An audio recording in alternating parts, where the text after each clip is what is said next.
इतना फर्क होते हुए भी पूरे देश के लिए राष्ट्रीय प्रतीक एक होते हैं, जैसे राष्ट्रध्वज, राष्ट्र चिन्ह, राष्ट्रगान, राष्ट्रगीत, राष्ट्रीय पशु पक्षी एवं पुष्प आदि। बच्चों, यह प्रतीक पूरे देश को एक सूत्र में बांधे हुए हैं। बच्चों, हमारे देश का राष्ट्रध्वज 3 रंगों से बना हुआ है, केसरिया, सफेद, हरा। ये 3 रंगों से बने होने के कारण इसे तिरंगा भी कहते हैं। बच्चों, हमारे राष्ट्रध्वज के तीनों रंगों का एक विशेष महत्व है, क्या आप जानते हो? नहीं जानते तो सुनो।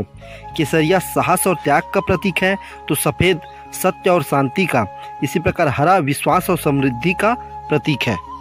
बच्चों, आपको राष्ट्रध्वज के सफ़ेद पट्टी पर नीले रंग का चक्र दिखाई दे रहा होगा। क्या आपको पता है ये चक्र कहाँ से लिया गया है? तो सुनो, ये चक्र सारनाथ स्थित अशोक स्तंभ से लिया गया है। बच्चों, यह चक्र गति, उन्नति और परिवर्तन का प्रतीक है। इस चक्र में 24 तीलियां हैं जो 24 घंटे को प्रदर्शित करती है। बच्चों, हमारे विद्यालयों में राष्ट्रध्वज 2 अवसरों पर फहराया जाता है, एक 15 अगस्त, दूसरा 26 जनवरी। बच्चों, जब हमारे विद्यालयों में राष्ट्रध्वज फहराया जाता है तो हमें विशेष बातों का ध्यान दिया जाना चाहिए, जैसे राष्ट्रध्वज फहराते समय सभी सावधान की मुद्रा में खड़े होकर राष्ट्रगान गाना चाहिए।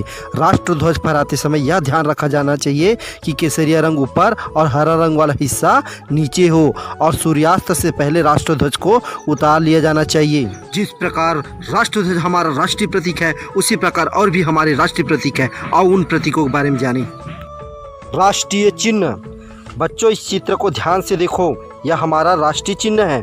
इसे सारनाथ में सम्राट अशोक द्वारा निर्मित स्तंभ के शीर्ष भाग से लिया गया है। बच्चों, आप लोग को 3 सिंह दिखाई दे रहा होगा, लेकिन असल में इसमें 4 सिंह है, जो पीछे की तरफ 1 है। और इसके नीचे एक चक्र दिखाई दे रहा होगा, जिसके दाहिनी ओर बैल और दाईं ओर घोड़ा का चित्र बना हुआ है। और इसके नीचे सबसे नीचे सत्यमेव जयते लिखा है, जिसका अर्थ होता है सत्य की हमेशा विजय हो। अच्छा बच्चों, आप लोग 1, 2 और 5 रुपए के सिक्के में शेर के चित्र वाली सतह को ध्यान से देखो। तुम्हें कितने शेर दिखाई दे रहे हैं? बिल्कुल सही, हमें 3 शेर दिखाई दे रहे हैं। बच्चों, जन गण मन हमारा राष्ट्रगान है, जिसके रचयिता रविन्द्रनाथ टैगोर जी हैं।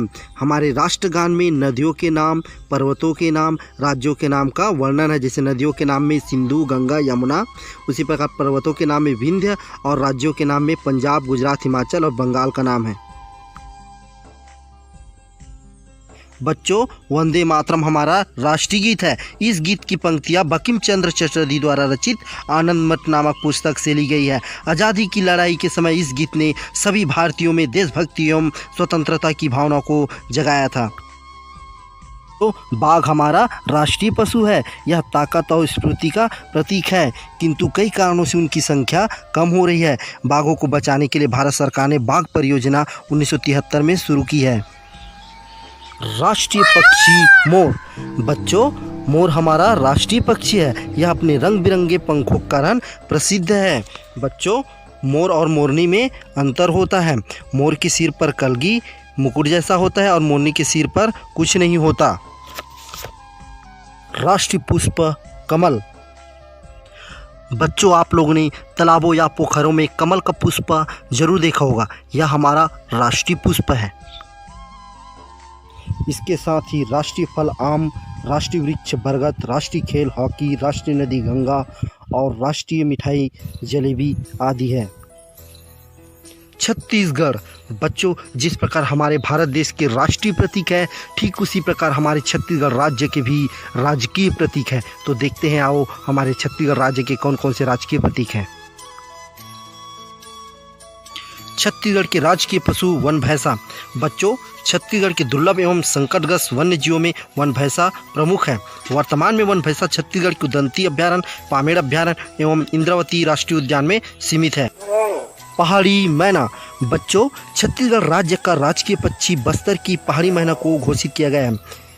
कांकेर घाटी राष्ट्रीय उद्यान में पहाड़ी मैना को संरक्षित किया जाता है। बच्चों, पहाड़ी मैना मुख्य रूप से दंतेवाड़ा, बीजापुर, नारायणपुर, कोंडागांव, जगदलपुर आदि वन क्षेत्र में पाया जाता है। बच्चों, हमारे छत्तीसगढ़ राज्य का राजकीय वृक्ष साल है, जिसे छत्तीसगढ़ी में सरई कहा जाता है। बच्चों, हमारे छत्तीसगढ़ राज्य का